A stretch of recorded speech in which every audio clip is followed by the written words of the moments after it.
সকলোকে নমস্কাৰ আৰু অভিনন্দন জনাইছোঁ। আপোনালোকে স্ক্ৰীনত নটিছখন দেখিবলৈ পাইছে। যোৱাকালি ডিৰ ফালৰ পৰা ফিজিকেল ডকুমেণ্ট ভেৰিফিকেশ্যনৰ নটিছখন প্ৰকাশ পালে। নটিছখনৰ মূল বিষয়বস্তুটো এইটোৱে, আৰু ইয়াত উল্লেখ আছে যিহেতুকে 22 ডিচেম্বৰ তাৰিখে ডিৰ ফালৰ পৰা এখন নটিছ যিহেতুকে প্ৰকাশ কৰিছিল, আৰু সেই নটিছখনত উল্লেখ কৰা কথাখিনিকে পুনৰ উল্লেখ কৰি এই নটিছখন প্ৰকাশ কৰিছে। চমুকৈ ক'বলৈ গ'লে এই নটিছখন NISৰ পৰা DLED কৰা সেইসকল শিক্ষকৰ বাবে যিসকলে সামগ্ৰিক শিক্ষাৰ অধীনত কণ্ট্ৰেকচুৱেল আৰু ষ্টেট পুলত শিক্ষকতা কৰি আছিল, আৰু তেওঁলোকৰ কাৰণে যিহেতুকে সুকীয়াকৈ এডভাৰটাইজমেণ্ট প্ৰকাশ কৰিছিল, আৰু সেই এডভাৰটাইজমেণ্টৰ মতে যিসকলে আবেদন কৰিছিল তেওঁলোকক 22 ডিচেম্বৰ তাৰিখে যিখন নটিছ প্ৰকাশ পাইছিল, সেই নটিছখনত যিহেতুকে উল্লেখ কৰা আছিল যে কি ডকুমেণ্টছ তেওঁলোকে ফিজিকেল ডকুমেণ্ট ভেৰিফিকেশ্যনৰ কাৰণে লৈ যাব লাগিব।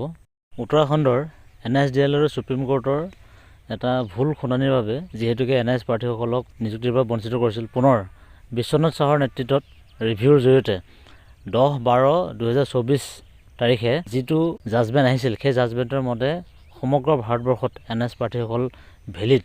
সেয়ে সেই জাজমেণ্টটোৰ কথা ইয়াত উল্লেখ কৰিছে, আৰু লগতে হাইকোৰ্টৰ যি ৰূপমূৰে যিটো কেছ আছিল, সেই কেছৰ যি জাজমেণ্ট, সেই জাজমেণ্টটো ইয়াতে সংলগ্ন কৰিছে। মানে ছুপ্ৰিম কোৰ্টৰ সিদ্ধান্ত ৰায়ৰ মতে 10/8/2017 লৈকে যিসকল কৰ্মৰত শিক্ষক আছিল তেওঁলোক শিক্ষক নিযুক্তিত অংশগ্ৰহণ কৰিব পাৰিব।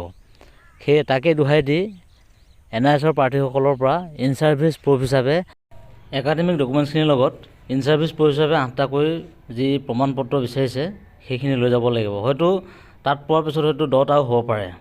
যিহেতুকে 5005ৰ LPEB ডকুমেণ্ট ভেৰিফিকেশ্যনত যদিও নটিছত 8টাকৈ ইন ছাৰ্ভিচ প্ৰুফ বিচাৰিছিল, কিন্তু শেষত গৈ পেলাই তেওঁলোকে 10টাকৈ প্ৰমাণ বিচাৰিছিল। সেয়েহে নটিছখনৰ লিষ্টত যিসকলৰ নাম আছে সেইসকলে ডাইৰেক্টৰ অফ এলিমেণ্টাৰী এডুকেশ্যন কাহিলীৰ পৰা স্থিত কনফাৰেন্স হলত 29 ডিচেম্বৰ আৰু 30 ডিচেম্বৰ তাৰিখে 10:30 বজাৰ আগত পোৱাকৈ তেওঁলোকে কাগজ পাতি গোটেইখিনি অৰিজিনেল কপি আৰু এটা ফটো ষ্টেট কপি লগত লৈ তেওঁলোকে যাব লাগিব। প্ৰেক্টিকেলি চাবলৈ গ'লে ইন ছাৰ্ভিচ প্ৰুফ হিচাপে আটাইতকৈ ডাঙৰ সমস্যা সেইটো হৈছে UDAS ৰেকৰ্ডছ, আৰু NISৰ পৰা DLED কৰা প্ৰায় 80-90% লোকৰে UDASৰ সমস্যাটো আছে। কাৰণ যিহেতুকে সেইসকল শিক্ষকে প্ৰাইভেট স্কুলত থাকি পেলাই তেওঁলোকে NISৰ পৰা DLEDটো কৰিছিল। এতিয়া যিসকলক ডকুমেণ্ট ভেৰিফিকেশ্যনলৈ মাতিছে, এইসকল যিহেতুকে সমগ্ৰ শিক্ষাৰ অধীনত কণ্ট্ৰেকচুৱেল আৰু ষ্টেট পুলত কৰ্মৰত শিক্ষক আছিল, আৰু তেওঁলোক যিহেতুকে চৰকাৰী বিদ্যালয়ত সেইখিনি সময়ত শিক্ষকতা কৰিছিল, সেয়েহে তেওঁলোকৰ হয়তো সমস্যাটো নাথাকিব। তথাপি 22 ডিচেম্বৰ তাৰিখে যি ইন ছাৰ্ভিচ প্ৰুফৰ যিখিনি প্ৰমাণ পত্ৰ উল্লেখ কৰিছিল, সেই গোটেইখিনি প্ৰমাণ পত্ৰ কিন্তু লগত লৈ যাব লাগিব। আপোনালোকে এই নটিছখন ডাউনলোড কৰি ল'ব। ডিৰ অফিচিয়েল ৱেবছাইটত গৈ আপোনালোকে যিটো ৰিক্ৰুইটমেণ্ট ঘৰ, সেই ৰিক্ৰুইটমেণ্ট ঘৰটোত আপোনালোকে টাচ কৰিলে তাতে গৈ আপোনালোকে এই নটিছখন পাব। এটা কথা ঠিক, মানে শিক্ষা বিভাগে SCRT আৰু DL সকলক ৰঙা দলিচা পাৰি দি NISক LPEB শিক্ষক নিযুক্তিৰ পৰা বঞ্চিত কৰিবৰ কাৰণে তেওঁলোকে যেন দৃঢ় প্ৰতিজ্ঞ হৈ পৰিছে।